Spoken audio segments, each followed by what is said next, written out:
네, 기초물리학 17번째 강의의 주제는 이 전류가 만드는 자기장입니다. 이 전류가 흐르는 도선주위에 이 자기장이 이제 생긴다라는 걸 발견한 게 이 전기와 자기가 연결된 현상이라는 걸 이제 발견하는 단서가 됐습니다.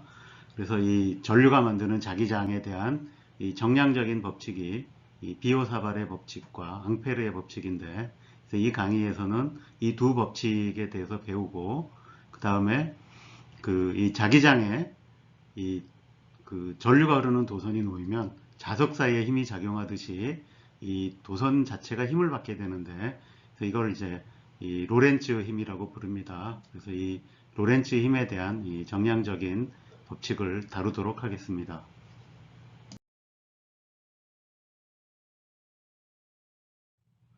이 자기현상의 발견은 이 자석의 발견으로부터 시작됐다 그랬죠. 그래서 이 고대 그리스의 그 마그네시아라는 지역에서 이런 그 돌이 이제 발견이 됐고, 이게 이 쇠붙이를 이제 끌어당긴다라는 것이 이제 시작이었는데, 그래서 이 이름도 이 지역 이름을 따서 마그네시아라고 붙은 겁니다.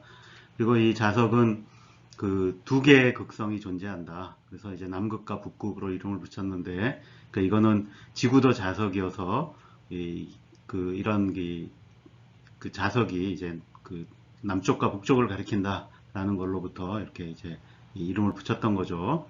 근데 그래서 이 전기하고 비슷하게 이제 전기도 양전기, 음전기가 있었는데, 그 자석도 이제 N극과 S극 이렇게 두 개의 극이 있는데, 여기에 이 하나의 그 커다란 차이가 있는데 둘 사이에, 그거는 이 전기 현상이라고 하는 거는 전하라고 이름을 붙였는데, 그게 양과 두 종류가 있지만 두 개를 분리할 수가 있었죠.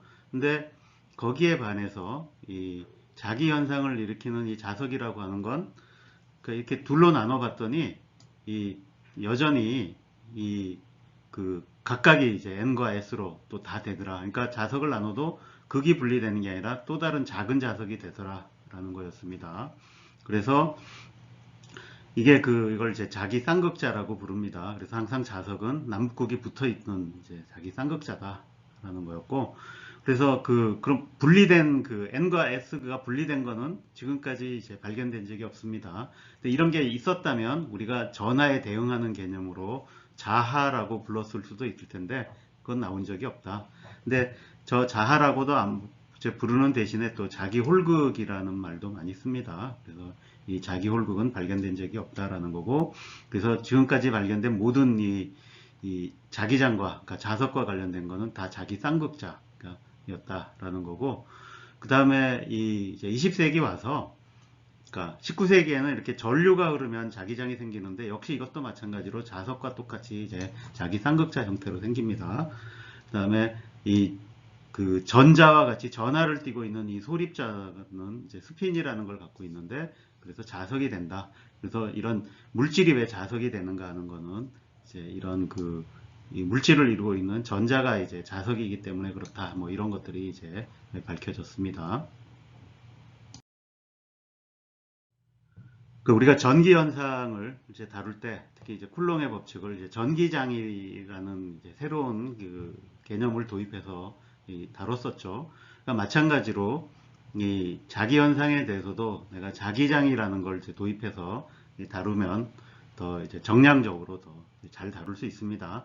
근데 여기에 이제 문제가 한 가지 있는데, 우리가 전기장을 정의할 때는 전하라는 걸 가지고 F는 QE 이제 그러니까 이렇게 정의를 했는데, 내가 이걸 똑같이 자기장에 적용하려다 보니까 문제가 있어요. 그러니까 이 자기장에 대해서는 자하라는 게 존재하지 않는다라는 거죠. 그래서 항상 무슨 자기 현상은 N극과 S극이 붙어 다니니까 이걸 분리해야 그 전기장에서 했듯이 FE는 QE, 그러니까 이렇게 해서 자기장을 정의할 텐데, 이런 방법으로 정의를 못 하더라. 그러면 이제 자기장을 그럼 어떻게 정의를 하느냐. 근데 이거는 이 전기와 자기가 연결되어 있다 그랬죠. 그러니까 그 연결이 전류가 흐르면 그 도선 근처에 이제 자기장이 생기더라. 그러니까 자석이 되더라라는 거였고, 그럼 결국 그 자석과 자석이 이제 만나면 서로 힘을 작용한다 그랬죠. 뭐 잡아당기든지 밀든지 할 텐데, 그러니까 결국 그럼 전류라고 하는 건 전하의 흐름이라 그랬고, 그럼 그 흐름이 생기면 이 자석하고 이 전류 사이에 힘이 작용하니까 결국 전하가 이제 자기장이 있는 데서, 그러니까 자석 옆에서 움직이면 힘을 받게 된다. 이런 얘기가 됩니다. 그래서 그러면 이 전하라는 걸 이용해서 그 전하가 움직일 때 이제 이 자석하고 이제 힘을 작용하니까 그럼 그거를 이용해서 이 자기장을 정의할 수 있겠다라는 걸 이제 생각할 수 있죠. 그래서 이 자기장이라고 하는, 그러니까 자석 근처에서 이 움직이는 전하가 받는 힘을 이제 열심히 조사를 해봤더니 조금 복잡합니다. 그러니까 이 전하의 경우에는 두 전하가 있으면 서로 연결하는 방향으로 이렇게 힘을 작용한다는데 이건 그렇게 간단치가 않았던 거죠. 그래서 움직이는 방향과 저 자석의 방향, 그 다음에 힘의 방향이 이게 다 복합적으로 엮여 있습니다. 그래서 어떻게 이제 그 자기장이라는 걸 정의하냐면, 내가 이 전하가 Q가 있는데 그러니까 이 자기장으로부터 힘을 받을 때는 이 전하가 움직일 때만 받습니다. 그러니까 전하가 움직인다는 건 전류가 흐를 때, 그러니까 그때만 받는 얘기죠. 그래서 이 V에 비례한다. 그러니까 전하의 속도에 비례하고, 그 다음에 이 자기장이라고 하는 걸 정의를 하겠지만, 이 자기장의 방향이 있으면, 그러니까 그걸 정해 놓으면 그 받는 힘의 방향은 어떻게 되냐면 V 크로스 B의 방향으로 받는다라는 거죠. 자, 그래서 이 전하가 이제 자기장 안에 가서 움직일 때 이 받는 힘의 크기, 이 자기력이라고 부릅니다. 그래서 그 자기력의 방향은 어떻게 되느냐? 이 움직이는 속도와 자기장의 수직 방향이 된다. 여러분들이 이 크로스 프로덕트, 이게 벡터 곱이라고 하는 거를 이제 드디어 여기서 제대로 써먹게 되죠. 그래서 이 속도와 자기장, 요거의 이제 수직 방향이고, 크기는 어떻게 되느냐? 그러니까 이 벡터 곱이 이제 여기 있는 거 다 곱하고 요 두 속도와 자기장 사이의 각도를 사인 세타라 그러면 이제 세타라 그러면 사인 세타를 곱해주는 게 이제 크기가 되겠습니다. 자, 그래서 좀 어렵겠지만 일단 이거를 이제 기억하는 게 중요하겠습니다. 자, 그래서 이 자기력은 항상 움직이는 그 속도 방향의 수직으로 이제 작용을 합니다. 그러니까 그러다 보니까 이 자기장은 전하의 일을 하지 않는다. 그러니까 이게 전기장하고 큰 차이죠. 전기장은 이 전기장의 방향으로 항상 이제 힘을 줘서 움직이게 되고, 그러니까 그 방향으로 움직이니까 항상 이제 전하에 대해서 일을 해서 전하를 가속시키거나 감속시키거나 뭐 이런 일을 하는데, 자기장은 항상 움직이는 방향으로 이제 이 힘을 가하다 보니까, 그럼 그 힘이 해주는 일률이 이 F.V라 그랬죠. 근데 F하고 V가 항상 수직이니까 이거 그냥 0입니다. 그래서 자기장은 전하의 일을 하지 않는다. 결국 이건 무슨 얘기냐? 이 전하가 자기장 안에서 힘을 받아서 움직이긴 하는데 이 속도는 변하지 않는다는 얘기죠. 방향만 바뀌게 된다 라는 걸 이제 얘기를 합니다. 자, 그렇게 자기장을 이제 이런 식으로 이제 정의를 했어요. 움직이는 전하가 받는 힘을 가지고 이 자기장을 정의를 했는데, 그럼 이 자기장의 단위는 어떻게 되느냐? 자, 그러니까 요걸 그대로 가져오면 자기력을 전하와 속도로 나눠야겠죠. 그래서 힘의 단위는 이제 뉴턴, 그 다음에 전하의 단위는 쿨롱, 속도의 단위는 미터 퍼 세크가 되니까 이제 뉴턴 나누기 쿨롱 미터 퍼 세크가 되는데, 요 쿨롱 퍼 세크가 암페어죠. 또 그래서 뉴턴 퍼 암페어 미터 이렇게도 됩니다. 그래서 요 단위를 이제 테슬라라고 정의를 합니다. 이것도 역시 테슬라라는 사람 이름을 딴 거죠. 그래서 이제 이 단위가 국제 표준 단위가 되겠습니다. 근데 이 테슬라 단위 외에도 가우스라는 단위도 제법 많이 씁니다. 그래서 이 1가우스는 이 10의 마이너스 4승 테슬라, 그러니까 만분의 1 테슬라를 1가우스라고 부릅니다.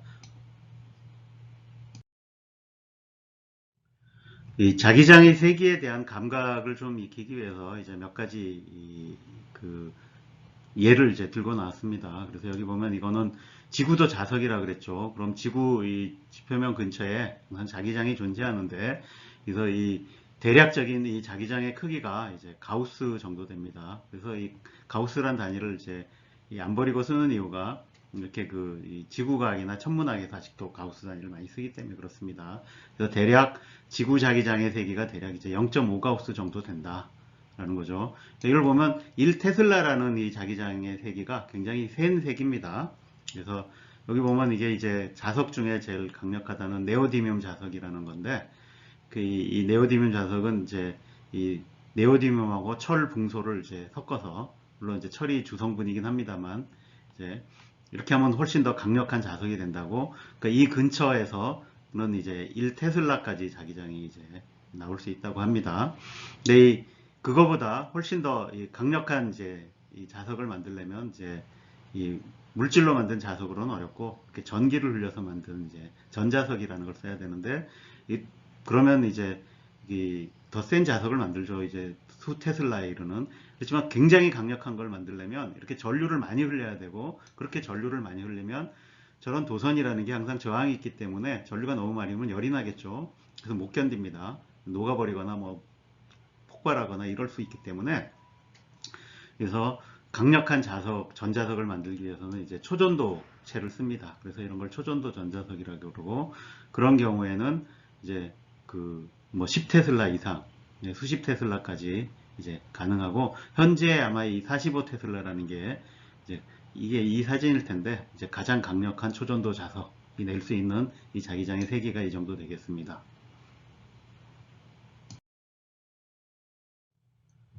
우리가 전기장을 그림으로 표현하기 위해서 전기장선이라는 걸 이제 도입했었죠. 마찬가지로 이 자기장도 이제 그림으로 표현하기 위해서 이제 자기장선이라는 개념을 이제 가져옵니다. 근데 이 자기장선이 사실은 더 일찍 도입됐어요. 근데 그런 이유가 이게 구현하기가 쉽다라는 거죠. 그래서 실제로 이렇게 이 자석은 다 쌍극자여서 이렇게 나침반을 이렇게 주변에 놓으면 이것들이 이제 자기장의 방향대로 이렇게 배열을 합니다. 그래서 주변에 이렇게 이 나침반을 놓거나, 또는 그냥 이 쇠가루 같은 걸 놓으면 쇠 자체도 이렇게 자석 주변에 가면 자신이 자석이 되기 때문에 저런 식으로 배열이 일어납니다. 그래서 실제로 저거를 자기장선은 쇠가루를 뿌리거나 해가지고 금방 구현이 돼요. 그래서 이제 이런 식으로 그림으로 나타낼 수 있다. 그리고 이제 모든 자석은 이 분리가 안 되고 항상 이렇게 N과 S가 붙어 있는 이 쌍극자 형태로 나타나서 이 자기장선은 항상 이런 식으로 이제 형성이 된다. 이런 걸 볼 수 있습니다. 자, 그 다음에 그 자기장을 이제 표현을 해야 되는데, 이 전기장은 전하가 있으면 전기장의 방향으로 이제 힘을 받아서 움직이니까 이 상황이 간단한데, 자기장은 항상 이 전하가 움직이는 방향과 자기장의 방향과 힘을 받는 방향이 서로 수직이죠. 그러니까 항상 상황이 3차원 상황이 됩니다. 그러다 보니까 그림으로 표현하기가 간단치 않아요. 그래서 이 자기장은 이렇게 지면과 나란한 방향일 때는 이렇게 그냥 똑같이 표시는 하는데, 그러니까 이렇게 해놓으면 이제 전하가 움직이는 방향과 힘을 받는 방향 표시하기가 어려울 때가 많아요. 그래서 이 자기장의 방향을 지면에서 이 나오는 방향과 들어가는 방향으로 많이 잡습니다. 그러니까 그럴 때 자기장을 표기하기 위해서 이런 이제 이 약속을 합니다. 그래서 지면에서 나오는 방향으로 자기장이 있을 때는 이렇게 점을 찍어서 나타내고, 지면으로 들어가는 방향의 자기장을 표현할 때는 이렇게 X표를 해서 표시한다. 이런 게 여러분들 전자기를 다루는 교재나 이런 데 많이 등장하니까 알아두시면 좋겠습니다. 자, 우리가 자기장을 정의할 때 움직이는 전하가 받는 힘을 가지고 정의했는데, 그러니까 그 얘기는 이게 이 자기장 안에 이제 전하를 띤 입자가 들어가면 자기력, 그런 힘을 받는다는 이제 사실에서부터 나온 거죠. 그러니까 그럼 이제 일단 원래 처음 발견은 이제 전류가 흐르는 도선이 받는 힘 이런 거겠지만, 그 도선에 전류가 흐른다는 것 자체가 전하를 띤 전자가 움직이는 거니까, 일단 정량적으로 다루기에는 움직이는 전하부터 다루는 게 좋겠죠. 그래서 이 자기장의 정의도 그렇게 했고 하니까 일정한 자기장 안에서 움직이는 이제 이 전하를 띤 입자가 어떻게 움직일 건가를 이제 알아봅시다. 자, 그러면 이 자기장이 이렇게 예를 들어서 이제 이런 방향으로 있다고 해봐요. 이렇게 위로 올라가는 방향으로 있는데, 여기에 이제 전하가 이렇게 약간 이 방향과 비스듬한 방향으로 이렇게 움직이고 있다고 해봅시다. 그러면 요것 때문에 받는 자기력이라고 하는 건 요 자기장에 대해서 수직한 방향의 성분만 작용한다 그랬죠. 왜냐면 V 크로스 B로 하니까.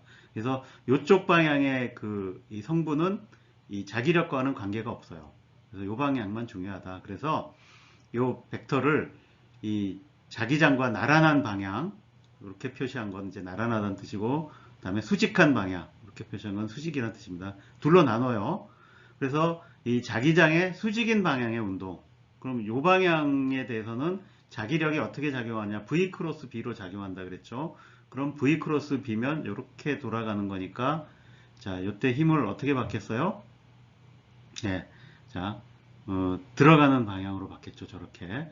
그럼 결국 요 입자는 계속 요쪽 이 방향으로, 안쪽 방향으로 힘을 받아요. 항상 움직이는 방향에 대해서 수직으로.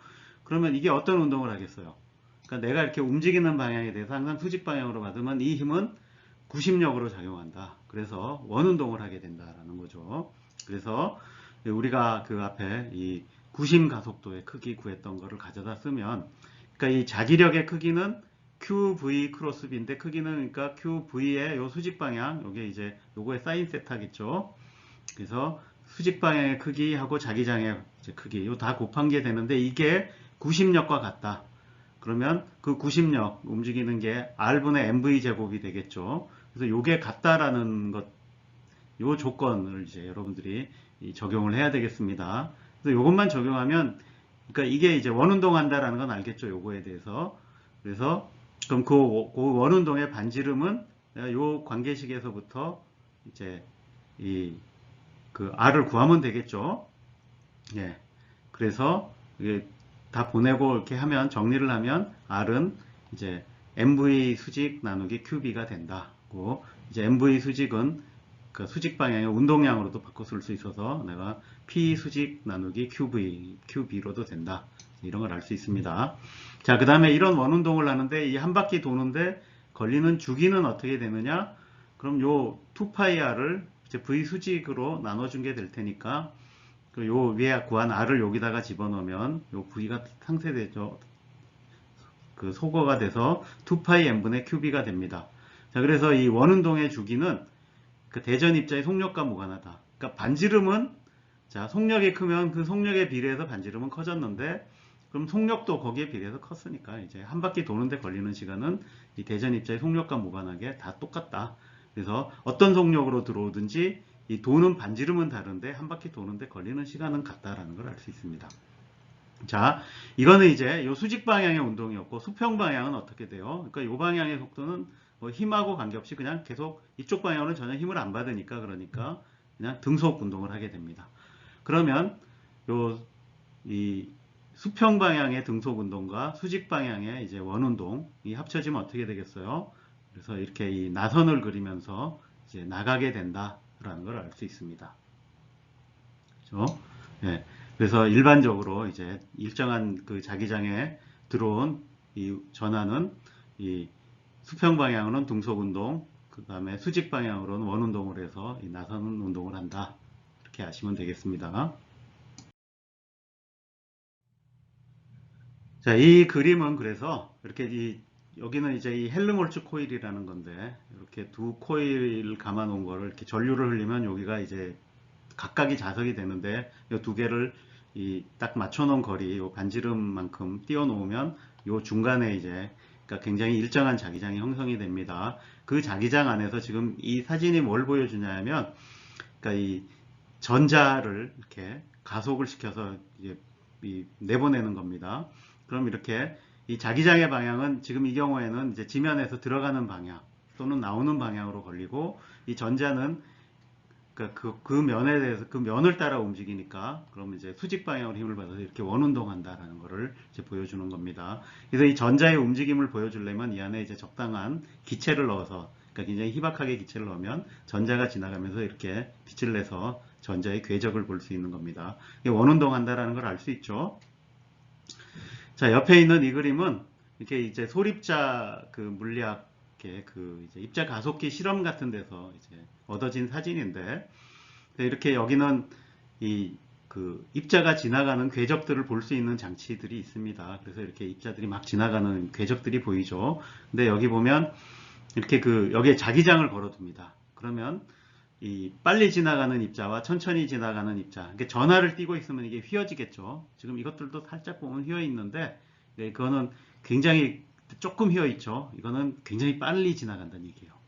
근데 여기 보면 이 동글동글 도는 것들은 이제 속도가 느려졌다는 얘기죠. 근데 이게 뭘 보여주는 사진이냐면 여기 아무것도 없죠. 여기 없는 거는 전하를 띄지 않은 입자가 왔다는 얘기입니다. 그래서 실제로 이거는 이 감마선이 와서 여기에 있던 전자를, 원자에 딸려 있는 전자를 하나 땅 친 겁니다. 쳤더니 그 전자가 이렇게 튕겨져 나가면서 이렇게 휘는 게 보이죠. 예. 그러니까 전하를 띄고 있으니까, 근데 굉장히 이제 나름 이제 빠른 속력으로 가고 있는데, 그와 동시에 이 감마선이 가지고 있던 에너지로부터 전자와 전자의 반물질인 양전자라는 게 생겨서 이렇게 서로 반대 방향으로 돌아간다라는, 그러니까 세상에 반물질이 존재한다라는 걸 이제 보여주는 사진입니다. 그래서 이렇게 생긴 전자와 양전자는 튕겨져 나간 전자보다 훨씬 속력이 느리니까 이렇게 그 작은 원을 그리죠. 그 다음에 이렇게 가면은, 이렇게 돌면은 여기에 어쨌든 많은 기체가 들어있어서, 물질이 들어있어서 가면서 에너지를 잃습니다. 그럼 속도가 줄어들죠. 속도가 줄어들면 반지름도 줍니다. 그래서 이렇게 이제 점점 작아지는 이 소용돌이 같은 걸 그리면서 이제 궤적을 남기는 겁니다. 자, 이렇게 전하가 자기장에서 받는 힘을 이렇게 보여주는 상황을 이제 한번 살펴봤습니다.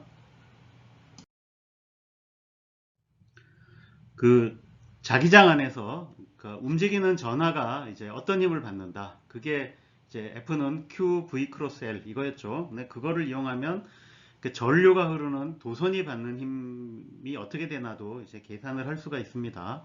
근데 여기는 우리가 앞에서 전류에 대한 미시적인 이해에서 나왔던 내용이 조금 필요합니다. 그래서 이런 힘을 받는다 그랬죠. 그죠? 이제 움직이는 전하가 자기장에 들어오면 Q, V 크로스 B의 힘을 받는다. 여러분들이 항상 기억해야 될 식입니다. 근데 전류라고 하는 건 뭐냐면 우리가 전류와 유동 속도의 관계를 앞에서 했었죠. 그럼 전류는 전하 밀도 곱하기 2 VDA가 되는데, 그럼 이런 전하가 받는 힘이니까, 그럼 총 전하는 어떻게 되느냐? 여기 보면 총 전하는 이 전자의 밀도 곱하기 전자의 전하량 곱하기 전자가 들어있는 물질, 그러니까 여기는 도선이겠죠. 도선의 부피는 단면적 곱하기 L이 되겠죠. 그 다음에 이제 요게 전자가 총 전하가 되고, 그 다음에 움직이는 속도는 다 똑같다고 보는 거죠. 유동 속도로 움직인다. VD라고 보면 이게 요만한, 전체 다 합치면 이런 힘을 받는데, 그 중에 여기 보면 NEVDA가 여기 있는 요 양이 전류에 해당하죠. 이렇게 따로 묶을 수가 있어요. 자, 그 다음에 이제 LVD라고 놨는데, 그러니까 요거는 이제 해시 붙었죠. 그러니까 요 방향으로, 그러니까 전류가 그러니까 전자가 움직이는 방향, 그 전선의 방향이겠죠. 도선의 방향이겠죠.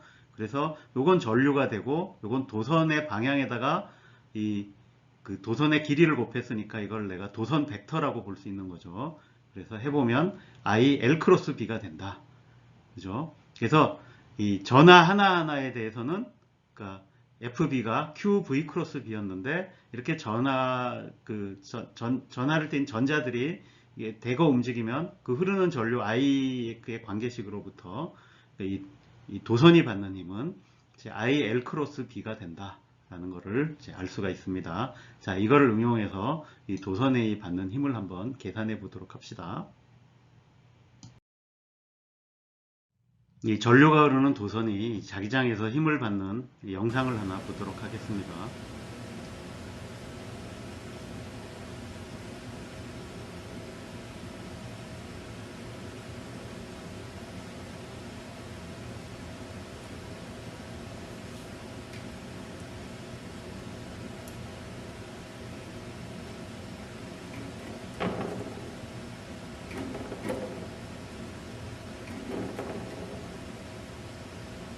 자, 전류를 반대로 올리니까 반대 방향으로 힘을 받죠.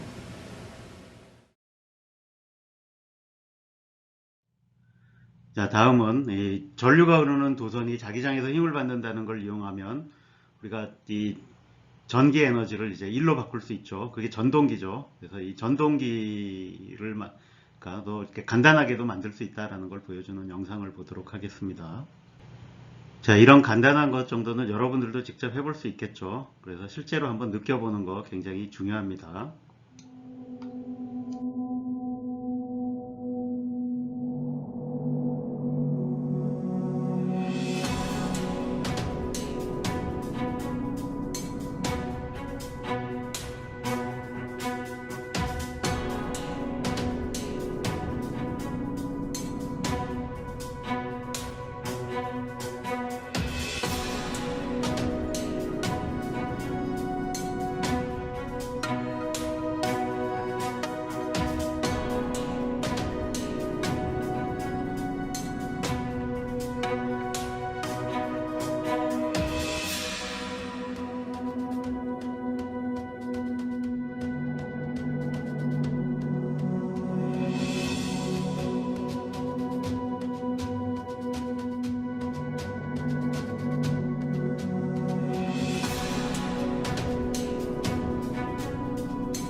자, 이제 그 전류가 만드는 자기장에 대한 정량적인 법칙을 이제 배워보도록 합시다.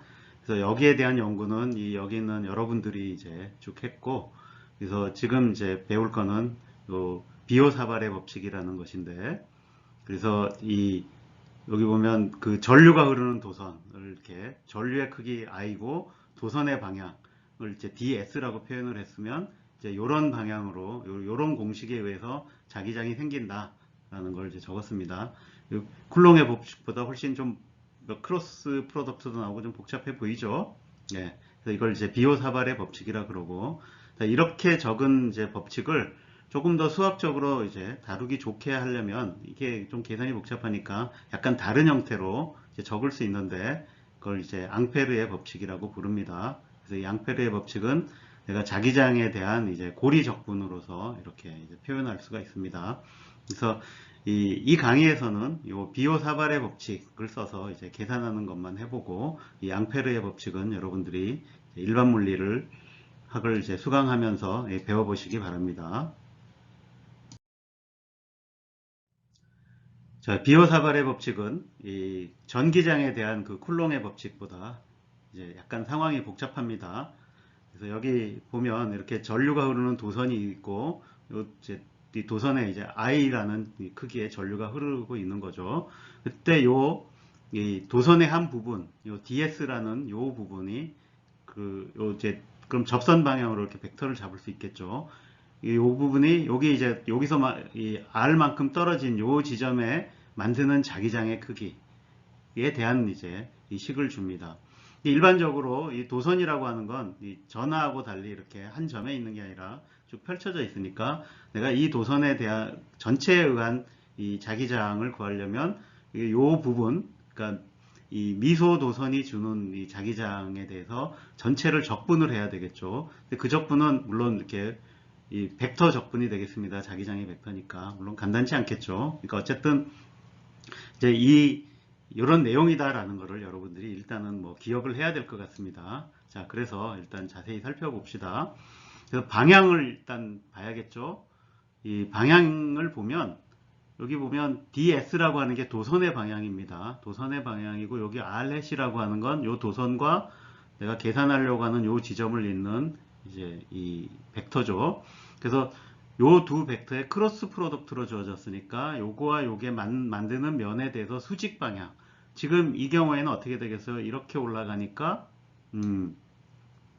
어떻게 되죠? 그러니까 저 안쪽으로, 지면 안쪽으로 이 들어가는 방향. 여기 그래서 X 표시가 돼 있죠. 그러니까 지면 안쪽으로 이 들어가는 방향으로 자기장이 생긴다.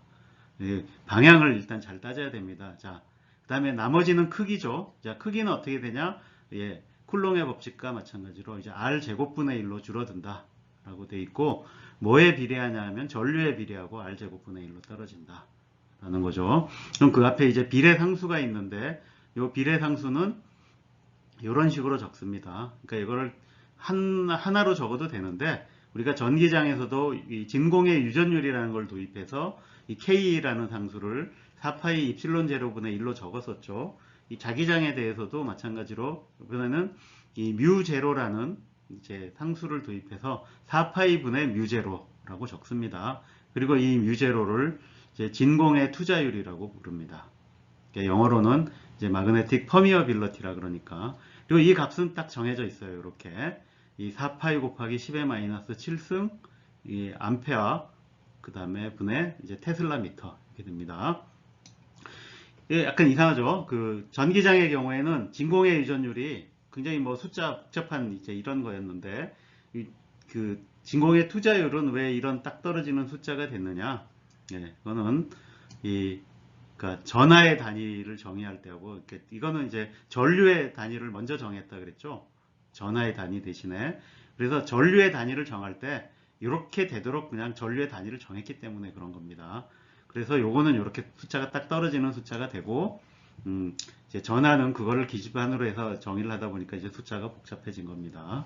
자, 어쨌든 이 비오사발의 법칙은 이 전기장에 대해 전하가 만드는 전기장에 대해서 이 쿨롱의 법칙과 비교되는 법칙이죠. 그래서 이 전하가 있으면 이런 전기장이 생긴다는데 지금 여기는 전류가 흐르는 이 미소 도선이 있으면 그 도선이 이런 자기장을 만든다라는 것에 대한 이 법칙입니다. 자, 그래서 저 법칙을 적용해서 제 자기장을 구하는 건 항상 이제 이 복잡한 적분이 이제 등장할 가능성이 많습니다. 그렇지만 가장 우리가 해볼 수 있는 거, 그거는 이제 가장 간단한 경우인데, 그리고 가장 유용합니다, 이게. 그래서 무한히 긴 직선 도선이 만드는 자기장이에요. 이렇게 무한히 길면, 이게 이쪽, 이 도선에 대해서 수직 방향에 대해서는 거리에 따라 자기장의 크기가 달라지겠죠. 가까우면 자기장이 셀 거고, 멀면 약해질 텐데, 이쪽 그 도선을 따라가는 방향에 따라서는 다 똑같죠. 그래서 그쪽은 훨씬 간단하다. 그러니까 그걸로부터 뭘 알 수 있냐면 자기장의 방향이 어떻게 될까도 알 수 있는 거죠. 자, 일단 내가 비오사발의 법칙을 이제 적용하려고 하면 방향부터 따져봐야죠. 자, 도선의 방향은 DS는 이 방향이고 내가 요 점에서 한다 그러면 R의 방향이 이렇게 되니까 DS에서 R로 이렇게 가면 여기 어떻게 된다? 예, 이게 들어가는 방향으로 자기장이 생긴다. 그래서 이렇게 도는 방향으로 생긴다는 얘기죠. 지금 이 그림이 이렇게 도는 방향으로 이 자기장이 생긴 걸 자기장 선을 통해서 보여주는 거죠.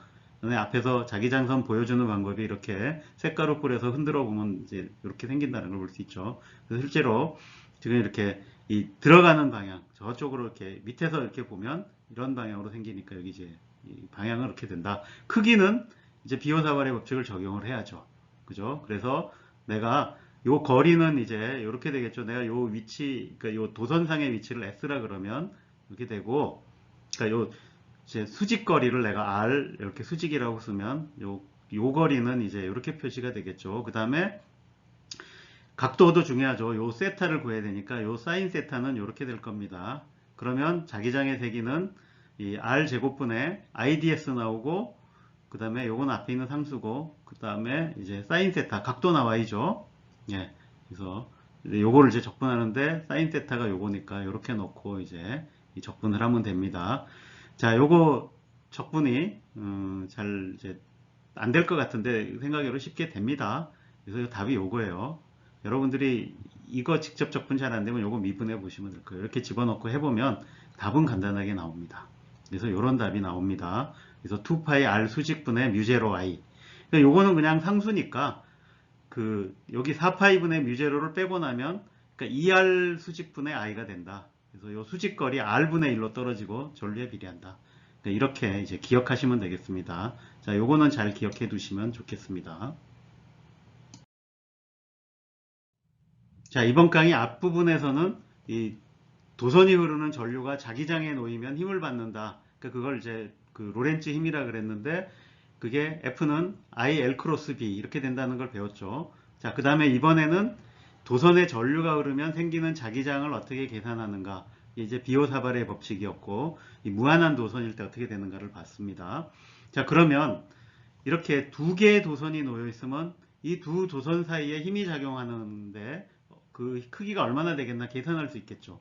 자, 이 계산은 이렇게 하면 되죠. 자, 이쪽 도선이 이제 전류가 흐르면 여기에 자기장이 생길 거예요. 그 자기장의 크기는 자, 우리가 무한한 도선일 때 이렇게 된다는 거 앞에서 구했죠. 그리고 방향은 어떻게 돼요? 이렇게 이 가는 방향에 이렇게 도는 방향, 그러니까 이 방향으로 이제 자기장이 되죠. 그러면 전류가 이렇게 흐르면 그럼 여기에 이제 이 도선이 받는 힘의 공식 IL 크로스 B를 적용을 하는 거죠. 그러면 L의 방향은 이거고 B는 이거니까 그럼 크로스하면 어떻게 될까요? 이렇게 나라는 방향으로 해보면 L 크로스 B 이거니까 힘의 방향은 이거다. 크기는 어떻게 되냐? ILB. 그러니까 다 수직이니까 곱하면 되죠. 그럼 여기에 이제 요 B를 구해보면 이렇게 됩니다. 자, 그러니까 이 두 나란한 도선이 받는 힘의 크기는 이제 길이에 비례하겠죠. 당연히 길면 뭐 더 힘을 많이 받겠죠. 그 다음에 거리 분의 1로 떨어진다. 그리고 전류의 곱에 비례한다라는 걸 이제 알 수 있습니다. 그래서 이 전류가 이게 흐르는 도선에 그러니까 이런 힘이 작용한다는 걸 이용해서 처음에 이제 암페아라는 걸 정의를 했습니다. 그래서 그 1암페아라고 하는 걸 어떻게 정의했냐면 진공에서 1m 떨어진 평행한 두 도선에 이제 1m당 2 곱하기 10의 마이너스 7승 뉴턴의 힘이 작용하는 전류의 크기를 1암페아라고 정의를 했습니다. 자, 그렇게 정의를 해놓으면 이제 이 뮤제로 값이 딱 이렇게 이제 되게 됩니다. 자, 이건 근데 이제 여러분들이 굳이 기억할 필요가 없어요. 자, 우리가 이 암페아와 쿨롱의 단위를 2019년에 새로 정했다 그랬죠. 그래서 이거는 이제 폐기가 됐고, 그래서 이제 새로운 이제 정의는 이 전자의 전하를 고정하는 것으로 됐다. 이렇게 알면 되겠습니다. 자, 이 영상은 이렇게 구리 도선을 이렇게 코일처럼 감아놓고, 그 다음에 여기에 이제 전지를 이용해서 자석을 붙여서 하면, 어쨌든 여기에 이 구리 도선에 전류를 흘리면 이 구리 도선이 자석이 되죠. 그럼 그 자석 안에 이제 다른 자석이 놓이면 힘을 받겠죠. 그래서 이게 이제 움직여가는, 그래서 이 도선에 전류가 흐르면 자석이 된다라는 것을 이제 응용하는 영상을 한번 보도록 하겠습니다.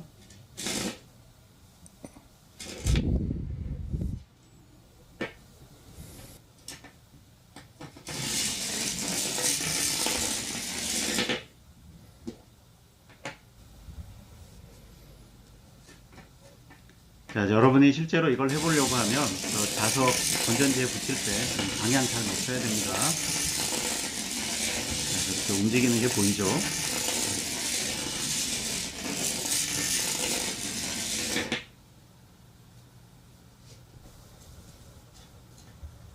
자, 저렇게 길게 하면 저 긴 거를 따라서 쭉 전자기 기차를 만들 수 있습니다.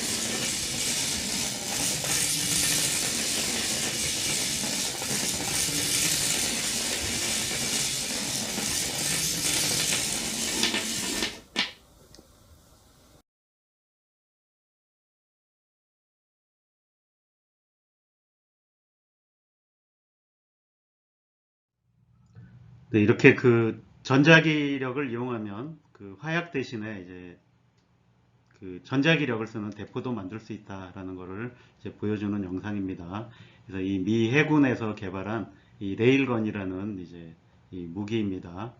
자, 이 영상을 보는 것을 끝으로 이 강의를 마치도록 하겠습니다. This is the US military's most powerful cannon, the electromagnetic railgun, which can shoot up to 100 nautical miles at Mach 7.5 and impacting the target at Mach 5, using only energy as its propellant. The high-velocity projectile will destroy land, sea and air targets purely from its kinetic energy, rather than with conventional explosive warheads. So what is a railgun? Well, the EM railgun launcher is a long-range weapon that fires projectiles using electricity instead of chemical propellants like gunpowder. Magnetic fields created by high electrical currents accelerate a sliding metal conductor or armature between two rails to launch projectiles at 4,500 miles per hour. Basically, it shoots a big solid metal projectile at very high speeds at vast distances and does damage using kinetic energy, only using electricity to shoot. The railgun works by storing power for several seconds, generated from an external source, like a ship.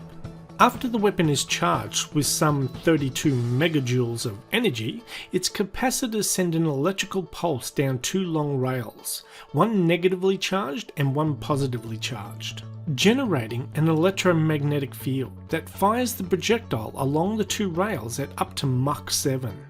Using extreme speed, the warhead impacts with high kinetic energy, ripping a hole through whatever it was aimed at. The 25-pound projectile is a non-explosive bullet, like a big dart, inside an aluminium alloy casing or sabot, that falls away after the projectile leaves the barrel. The greatest advantage of an EM railgun on a naval vessel over traditional explosive round weapons is the safety aspect, as no propellant is required to fire the projectile, and no explosive rounds are stored in the ship's magazine.